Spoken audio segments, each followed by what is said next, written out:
Hello everybody! Today we're gonna play this set of cards called Fun with Shapes. And do you know what we're gonna make first? A fish! Let's get started! Look, we need a blue circle, a blue semicircle, and a black circle to make the eye. It's gonna be super easy. Let's get started.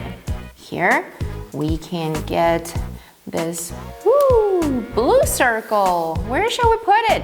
Right there. Good job. And there we go. Ding, ding, ding, ding. Hey, the fish has got a body.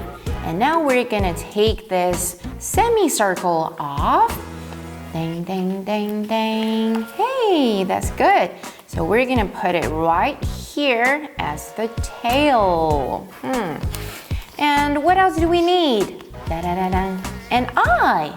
So I'm gonna take this eye off and put it on his body. Look, it's a beautiful blue fish. Swim, swim.